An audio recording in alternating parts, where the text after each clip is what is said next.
Hey, we're back. I can't wait to take you through today's episode because honestly, the learning that I'd like to share with you today, it truly changed my life.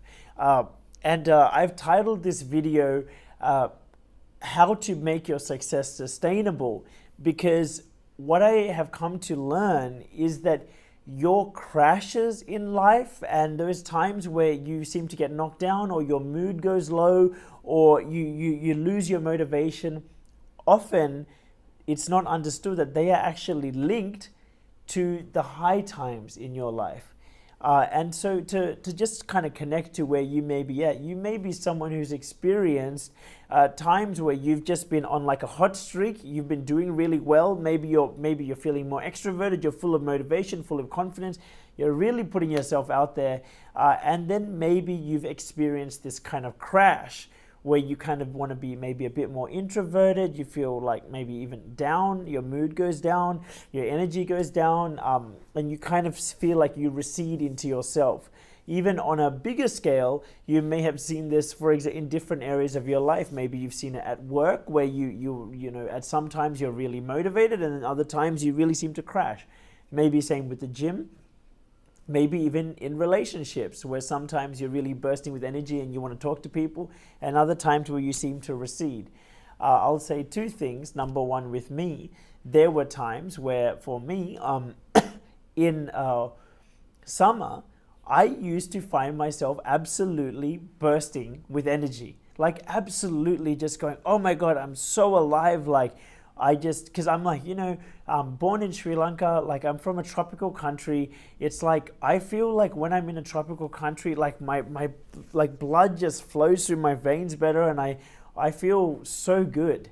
And so living in Australia, I'm like, man, I know when I'm in Sri Lanka and I'm feeling like that tropical, like nice humidity, I feel so good. When I come to Australia, especially in winter, I used to find myself having these massive crashes and I would get like really depressed in winter. Before I understood like meditation and things like that, for me that got really bad, like especially ages like 14 to 21, like there was no real YouTube, no real guidance around that time. I found myself getting so depressed in winter because it was like my body and my energy and my mood and everything crashed. And I just seemed to go into myself. And before I understood meditation and understanding my mind and not getting sucked down a bad rabbit hole, before I understood that, I just went to really bad places, ages 14 to 21. For me at 21, I learned meditation. So I learned to step back and watch my mind and not get sucked down that, negative spiral of negativity and, this almost death spiral. Like I learned how to step back and not get sucked into that. But I still found that my energy would crash in winter and I would just be like a hot shot in summer.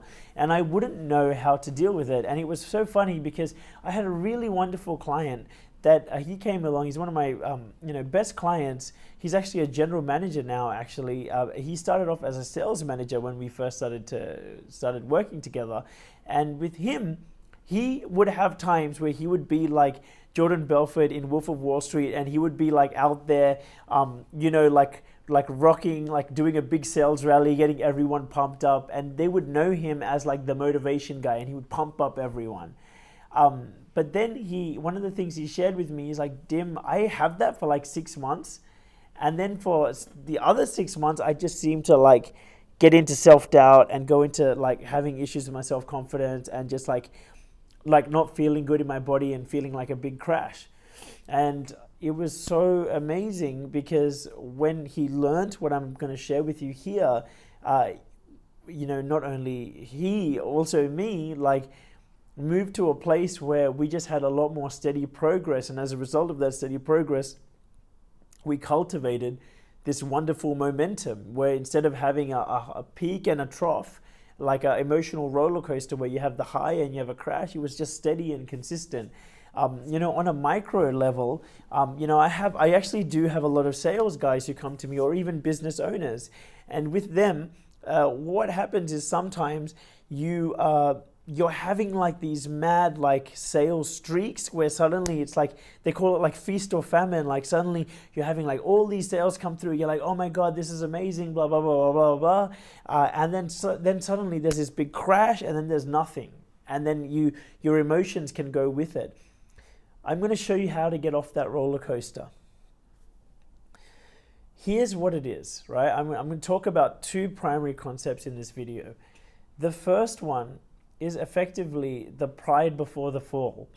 And, in Batman number 3, The Dark Knight Rises with Bane in it, if you've seen that, there's this freaking incredible quote that he says to Batman before he breaks his back.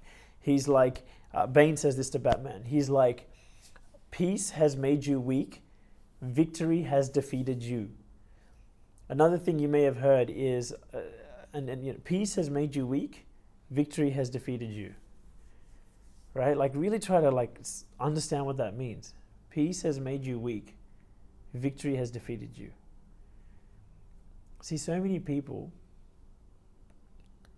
live in a fantasy where they want peace all the time.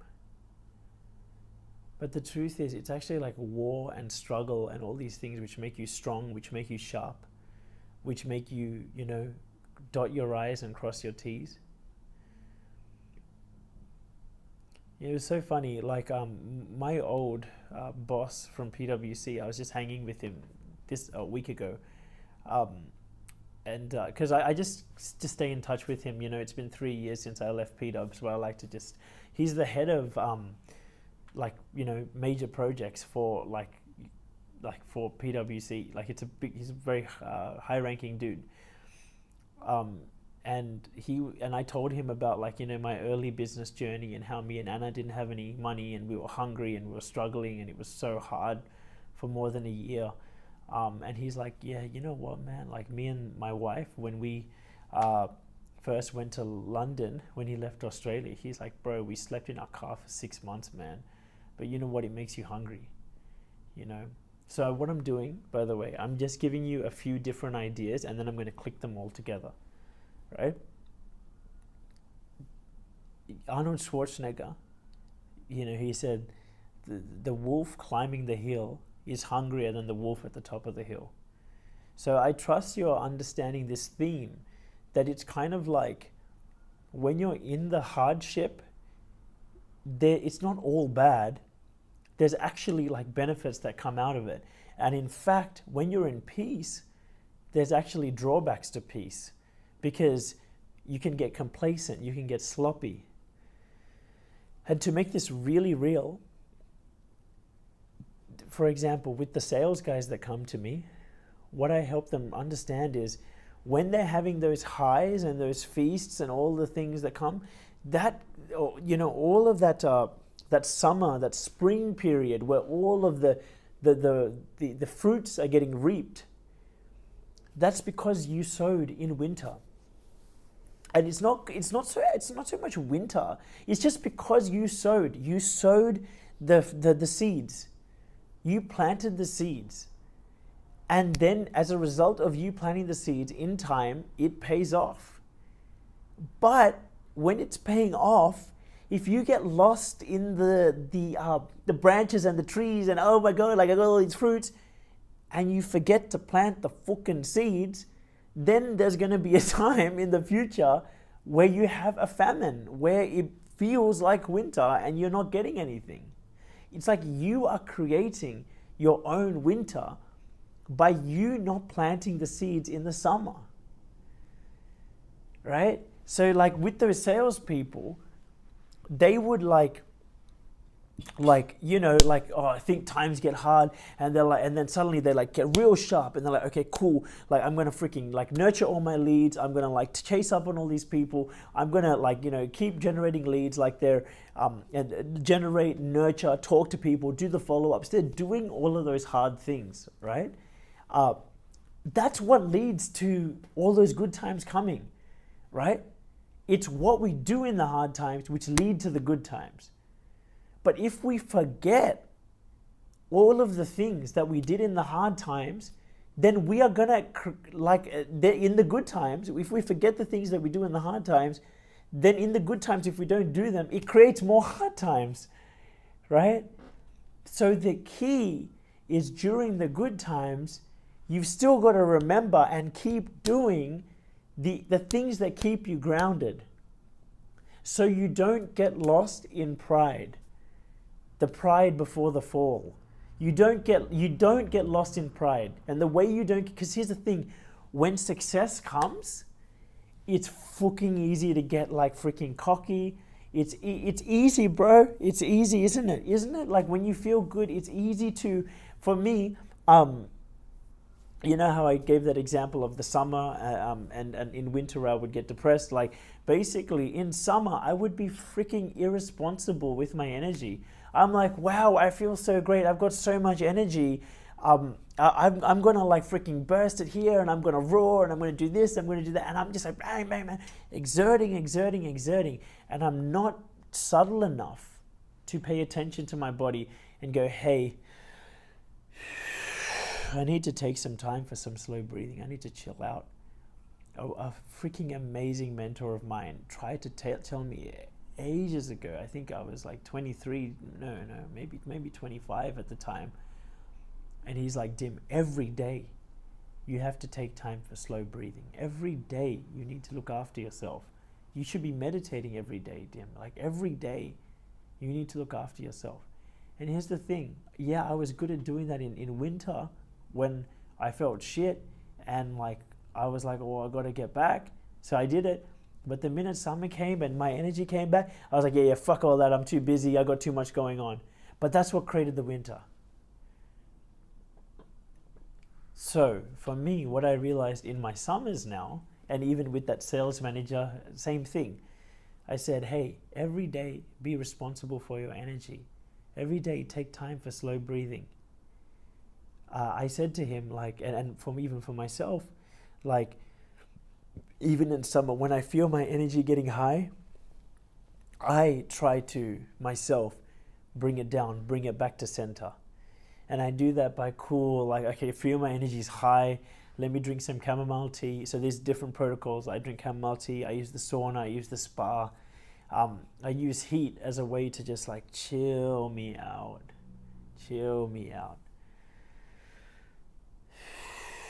I remember with that sales manager, I had this really wonderful call and I could sense it from him. He was frenetic, right? Frenetic means when you're up in the clouds and you're not grounded. Sometimes you can feel when people are so frenetic. And I'm like, hey man, we're just going to take some time to do some slow breathing. And I was with him and then suddenly he's like, and he was just yawning. And why? Because actually there was a lot of tired energy in him that he was not seeing because he was so lost up in this big energy spurt. So like, man, this is the keys to the kingdom right here. Like when you are going, like this is what all the OGs, like, you know, financial OGs, like Warren Buffett and all these guys, they come across as boring, right? In a way. You know why? They're not hype beasts. Because hype beasts are the ones who have the crashes. Now, because to the masses like hype. You know, in a way, hype is fun, right? Hype is fun. I like hype, right? But for example, even if I come on with great energy on this video, you better believe, like to be honest, right after this, I'm gonna go to the spa and the sauna, and I'm just gonna chill out, man. You know. So and like that's how it's like, because I'm looking after myself all the time.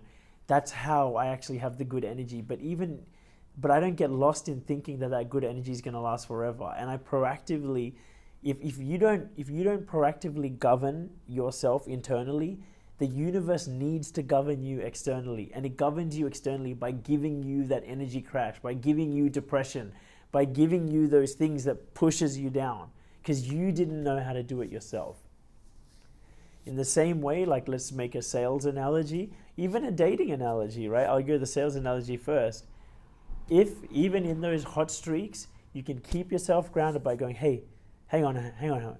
What did I forget to do though? What was on my to-do list that I didn't do? Who did I forget to follow up with? Who did I not nurture? What did I not do today? Questions like that help you come home and remember, like, and stay balanced and stay doing the important things, right? And that, in a way, you're right. It takes you out of the high, doesn't it? It takes you out of the high, right? But, and for you, you might be like, well, I don't want to leave the high. It's so tempting. Like, even for me, when I'm feeling that high energy, like, I mean, like, not so much anymore, but in the beginning, it was really tempting because I was like, man, I don't want to leave the high though. But you know what's better than the high? Like that grounded OG consistency where you just compound and compound and compound and it goes exponential. Like you feel a level of strength when you are able to, because basically if you can hold it and you can be consistent, you actually keep doing better and better and better. And like that's actually like what I think is better than just a temporary high, which is followed by a crash. So for me, when I feel high now, I know that it's kind of my cue to go, okay, Dim, I got to chill out. What did I not do? Like I got to come home, come back to the center. So specific steps, if you're in sales, business, something like that, know what your OG base level plan is to keep the shop going, to keep the business going, to keep whatever your goals are going. And make sure that even in the high times, you come home and you bring yourself back to the tasks that you need to do, right? And that may be leads nurturing, it may be energy management where you're looking after yourself. And even in dating, as I said, that may be, instead of getting lost in the fantasy of like what this could be, enjoy it. Of course, enjoy the honeymoon period, but also be real that, it's one date. We don't know if there's going to be another one. We don't know if she still likes us, right? It's just one date. Just take it for what it is, enjoy it, right? And try to stay grounded and present in that moment instead of wafting off into a future, a fantasy future, which can end up creating a nightmare for you.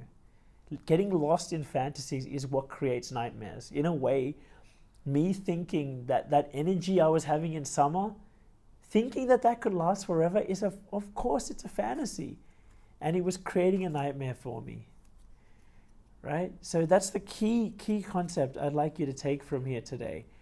Don't get lost in fantasies and check in with what fantasies you may be having in regards to, oh wow, like yeah, I can go beast mode with all the work I'm trying to do forever. No, it's not sustainable, right? And it's up to you whether you want to do a burst and a rest, or you want to just do sustainable where it's like you're just going at 60 to 70% every day. Or do you just want to go as hard as you can for as long as you can and then let the universe slap you in the face,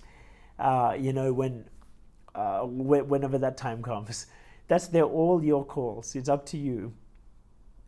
But what you will find is like the more you can regulate and govern yourself internally, the more the universe seems to give you to govern externally. Like the better job you do with managing your money, like this applies to money as well. Sometimes when you get a lot of money, it's freaking tempting to go spending, man, right? But if you just have an OG plan, and even with trading, like they have this, right? Like when you're getting wins, goddamn, it's easy to like forget about your trading plan. Victory can defeat you, right? Like when you are knocked to the freaking ground and have no money, it actually makes you really question what's important and what's not. It makes you budget. It actually has a lot of benefits, right? It makes you budget. It makes you question what's necessary and what's not. It makes you really focused and disciplined. And because you have to be, right? This is why The Rock, like I'm sure you've seen that speech where The Rock basically says, man, I keep my back against the wall. I remember that there was a time I had $7 in my pocket. So like he basically equals, he brings himself back to the center. He equals himself, equilibrate. Like the term is equilibration. Equilibration means like to be equilibrated, which basically means to be in the middle, in equanimity. You're equal, you're balanced, right? He basically equals himself. He brings himself back home by going, hey, like, yes, there's all these stars and stuff like that, but like, I remember, bro, there was a time when I had $7 in my pocket. I better not forget that, right? And I got to keep my back against the wall, because all this can be. Kanye talks about it. He's like, when he broke his jaw, he's like, man, the way he interpreted it is like, God is about to give me the world, but he wants to show me that he can take it away at any time. And as a result, there's this level of vigilance that he develops, where he's like, well, he tried to develop in the beginning, right? But he got lost, bless him, you know? Because here's the thing, and let me help you understand why this is happening, right? I want you to imagine, and I'm hoping that you've seen these before. If you imagine the Bitcoin graph, if you know what the Bitcoin graph looks like, if you don't know it, like, all you type in is like the Bitcoin graph or Bitcoin USD or something like that, and it'll come up, right? If you look at it over time, it's going up, but then it goes into high hopium, where everyone's like, it's gonna go to the moon, which is a fantasy, right? And then suddenly something real comes, a reality check comes, where like China bans it, or Elon says he doesn't support it anymore, or whatever, and then it goes crash, right? Just like people's energy or people's sales when they're losing track of reality, right? It goes crash, and then it goes sideways for a while, and then it gets pulled up on hopium again, and then it goes crash. And then it goes sideways a bit, and then it's genuinely trending upwards. And there's a term which is called regression to the mean, which is basically, if you look at like the 200-day moving average or something like that, like you can see the general trend of it. And you can see it's called regression to the mean because, yes, it has these highs and these lows, but it seems to gravitate towards an actual average rate of growth. And that's the true, even Warren Buffett says, like, that's the true value of it. Right? The true value of it is, if you look at the challenges that it has to face in terms of overcoming at this point in time, various regulations and things like that, if you examine those challenges and you examine the support, where the support meets the challenge is where it's actually at and where it's actually trying to grow. You know, what it actually needs to do to grow. When people forget about all of the stuff that Bitcoin still has to go through to become like mainstream or whatever, that's when they get lost in hopium, and that's when they get the reality check, because a reality check will come. You can think about your energy the same way, and I invite you to think about one more graph. It's called the S&P 500, the Standards & Poor's 500, which is basically the top US 500 companies. If you think about the top US 500 companies, if you look at that graph over like 10 years or whatever, it's actually like now heading for a big crash, and I think it's already started, to be honest. But like you can see for most of the time, it's a lot more steady in its growth because it's an aggregation, right? It's an average of the top 500. You're actually getting a better picture instead of just one thing, which is Bitcoin. You're having a look at the top 500 companies. So what you're seeing there is a better picture of what growth actually looks like. Because optimal growth happens at the border of support and challenge, right?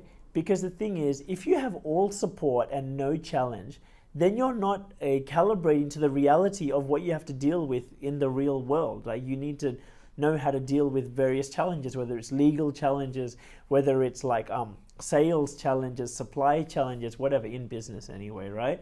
Like in the same way, let's say that let's say you worked in a sales desk job, right? Let's say you never had any challenges there. Let's say that everyone that you spoke to was like, yeah, I'm gonna buy, I'm gonna buy, right? You never had to really deal with a real sales conversation, right? Do you think that's gonna make you a good salesman? Right? You may have heard the saying, smooth seas never made a seasoned sailor, right? Like the OG sailors, like the really good sailors, are the ones that, you know, they've braved many storms and they've been able to navigate. That's what makes them strong. Even at the gym, if you're just lifting fives and pumping fives all the time, you're never going to get strong. You need the challenge, right? So the challenge is like super important, right? But if you're trying to lift all that without any core strength, any real support within you, then you're in trouble, right? Right? If you're trying to do all this lifting without sleeping, without eating, right? Without some form of rest, no support, doesn't work, right? But how does muscle growth happen in you? Happens at the border of support and challenge. You got to get the macros right. You got to get the nutrition right. You got to get the rest right. So you're supporting yourself well, but you're also training well. The challenge is there, and then you get good growth in your body. Right? Same thing with anything, bro, that you're thinking about. Right? Like in your life, you need both. See, people get butthurt about having challenge in their life. Right? It's very easy to get upset at the wife for being a challenge, right? But the truth is, there are women out there who like would just give you support and no challenge, and you didn't go for them. I didn't, like I had women out there that I think were very, whatever, they put me on a pedestal, or whatever. I don't want to say something bad, but like, you meet people out there who you feel like they'll do anything for you, right? Anything for you, but for some reason you're not attracted to them, are you? Right? You're drawn to something that you think is going to support you, but at the same time challenge you. And part of you even likes the challenge somehow, right? Because your heart, like your soul, knows it's going to grow with that person, right? And your soul wants to grow. Everything in the universe is trying to grow. And this is like the deeper concept. Things grow at the border of support and challenge. They need both, right? Too much challenge and like it's not going to work, right? It's like you're just gymming too hard, but you're not supporting yourself. Too much support, it doesn't work either, because you're not actually growing, right? Like, or you're just lifting fives and you're never actually growing your body, or you're just dealing with sales calls where they're all yes all the time. So you're never actually growing as a salesperson. So actually, like, having the support and challenge is what you need to grow. Now, to bring that back to your actual, like, your regulation of like why is the energy crashing? It's because like when you're in these like high modes, you're like receiving all of this support, but in a way you're not grounding yourself. You're not grounding yourself by doing like the harder things, whether it's resting, whether it's doing sales nurturing, whatever that is for you, that keeps it sustainable. And as a result, you end up like a Bitcoin graph instead of like the S&P 500, which is just steady and consistent. So I truly hope that this video makes sense. And the last framework that I want to offer you to help you manage this is what I call the feather, the brick, and the Mack truck, right? So the feather is like when you're on your path, your feather is kind of like what comes along, like, so I'm just going to use a gym analogy. Like, let's say you're on your gym journey. The feather is what you get when you get that little niggle going, ooh, like, oh, that didn't feel that good. Okay, I can still train, but that didn't feel that good, right? Now, why do you get the feather? Maybe you're not stretching properly, right? Maybe your body's getting tight. Maybe you're not resting it properly. It's getting a bit tight, and you get this little niggle, right? That's the feather. The brick is when you start, you're gymming along and you're like, ooh, that hurt. I gotta step back for a bit. Because that hurt. Like I think I can. I need a minute or two, right? And it's like, oh, that hurt a bit, right? But then if you don't take the brick as your cue to like, oh, I got to make sure I stretch, got to loosen up the body or whatever that is. The Mack truck is when you get the proper injury, you get the bulging disc, you get taken out of the game for like 6 weeks, 6 months or whatever that period is, right? The feather, the brick, the Mack truck, these are like different leading indicators of like an issue happening. And you want to get really good at when you feel the feather going, okay, I better stretch more. And you respond at the feather level. You don't need the brick and the Mack truck, right? Like I've had a couple of guys who come to me after relationship breakdowns. And I've had a few, funnily enough, who are like, man, this girl was very manipulative. Like she lied a lot, and she actually, just lied through her teeth to me. And I realized and now my life is completely ruined. I've had guys like that. What I helped them realize initially was, hey man, like, you're saying that she's like this, but you got to start to take some responsibility, because I would bet you that early on in the relationship, there was probably red flags that you ignored. And they'll be like, yeah, I did. Like, I noticed that she would lie about this and that, and I just ignored it because I was desperate to want this girl. And so they would ignore like these little things instead of addressing them. So those little things were the feathers. And then there was probably some bricks that came where they, some important parts like the girl didn't do. And then they were like, but they let it slide. They pushed it under the rug. And they're like, nah, everything's cool, everything's cool, everything's cool. And it takes a freaking Mack truck to come along where like this big thing is exposed, and they're like, oh my God, who are you? And then the girl, just, they have a relationship breakdown. There's so many people, like, it's so sad. It's called learned helplessness. People sweep things under the rug, right? Like, why Anna and I's like relationship looks so good is because it is, but a big reason that it is because we try not to sweep anything under the rug, because tolerating things leads to resenting. And I'm like, I don't want to resent Anna, I don't want her to resent me. So I'd much rather, like, so we have many, whatever you want to call them, tough conversations or like crucial conversations. We have many crucial conversations. And that's basically us responding when there's feathers, when there's like, you know what, like, I don't know how I felt about this, can we talk about it? I'd rather do that, at the feather level than let a brick come. In the same way with the energy management, you feel yourself getting a bit tired, or you can sense that, wow, like my energy is getting too high, or wow, like there's a lot of sales and I'm forgetting, like 2 days have gone and I've forgotten to do these tasks. Cool, that's a feather. Respond at the feather level. Don't wait for a brick. And certainly a Mack truck is when you have the famine, right? So I hope this video was very informative for you. Thank you for being with me.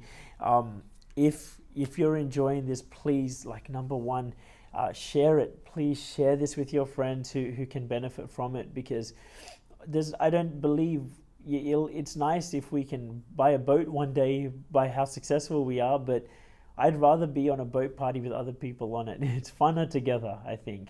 So please share this. Thanks for watching. Reach out to me if you need help. I'll put my contact details below. And I just wish you more wealth in whatever form is meaningful to you. See you in the next one.